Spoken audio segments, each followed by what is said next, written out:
हरियाणा के फरीदाबाद जिले के पनेड़ा गांव की एक ऐसी अनसुनी कहानी, जो कि ऐसी कहानियां बहुत कम सुनने को मिलती हैं। कहानी नहीं बल्कि सच्चाई।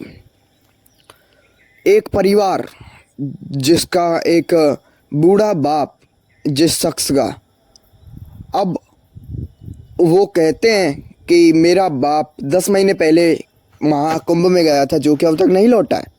उसने सोचा था कि जो उत्तर प्रदेश सरकार द्वारा 25 लाख मुआवजा दिया जा रहा था, जो लोग महाकुंभ में जिनकी मृत्यु हो गई, अब वो उसे लेना चाहता था उसका बेटा। और इसको लेकर एक यात्रा निकाली। वो थी श्रद्धांजलि यात्रा अपने पिता की, जिंदे पिता की। और ढोल बजवाए, डांस किया बेटे ने, और गांव के मंदिरों पर रोटियां बांटी। और फिर उसके बाद जो ये वीडियो है, जो कि सोशल मीडिया पर पोस्ट हो जाती हैं, अब उन वीडियो को देख लेता है उनका पिता। अब जब पिता देखता है तो वो फिर सीधा गांव के सरपंच के साथ कांटेक्ट करता है और एक वीडियो बनाता है अपनी, कि मैं अभी जिंदा हूँ, कहीं मरा नहीं हूँ, और सरपंच के पास वीडियो बना के भेज देता है। अब उसके बाद पंचायत होती है और मामला दर्ज होता है थाने में भी, वहाँ की जो लोकल थाना है उसमें। अब उन्हें वहाँ लाया जाता है उनके गांव। उनसे पूछा गया उनके पिता से, तो वो कहते हैं कि मेरा बेटा मुझे मारता था और गंदी गंदी गालियाँ देता था, और जो उसकी पत्नी है उसने मुझ पर ऐसे आरोप लगाए हैं, शायद अगर कोई और इंसान होता तो वो क्या ही कर देता। उसने कहा कि मेरी ज़मीन भी, जो मेरी 2.5 एकड़ ज़मीन है, मेरे बेटे ने मेरे से हड़प ली और मेरे साथ मार पिटाई करता था, रोटी खाने को नहीं देता था, और कहता था कि ऐसे गंदे गंदे शब्द निकालता था। कहता था कि तू ही है क्या पंच, क्या तू ही है सरपंच, ऐसे कुछ शब्द, और इनके साथ गालियाँ भी।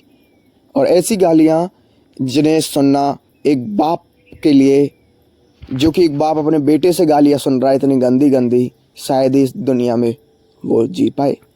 एक ऐसा बेटा जो कि अपने पिता के साथ ही ऐसा कर रहा है। और जो इनका बेटा है वो पहले होटल मैनेजर था।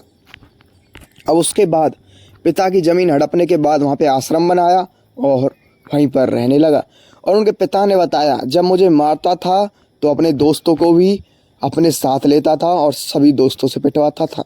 और उन्होंने बताया कि जो इसकी पत्नी है, उसने आरोप लगाया है कि मेरे से जो मेरे ससुर हैं वो सेक्स बुक मांग रहे थे। ऐसा इनकी पत्नी ने इन पर आरोप लगाया, जो इनके बेटे की पत्नी है। और इन्होंने कहा कि मुझे डर लगता है इनसे, इसलिए मैं तो अलीगढ़ छुप गया।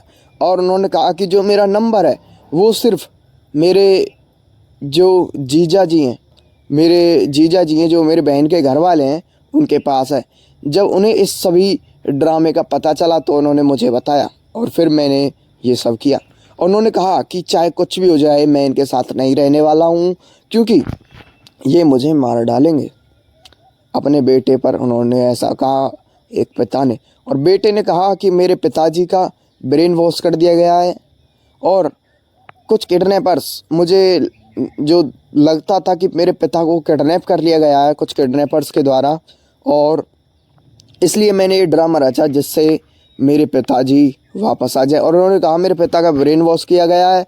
और उन्होंने कहा जब मेरे पिता को लोगों ने मेरे पास लाए तो मैंने कहा मैं ऐसे अपने पिता को अपने साथ नहीं रखूँगा, क्योंकि कल को हो सकता है ये लोग मुझे फंसा दे। जो किडनैपर हैं इन्होंने बहुत बड़ा जाल बनाया हुआ है।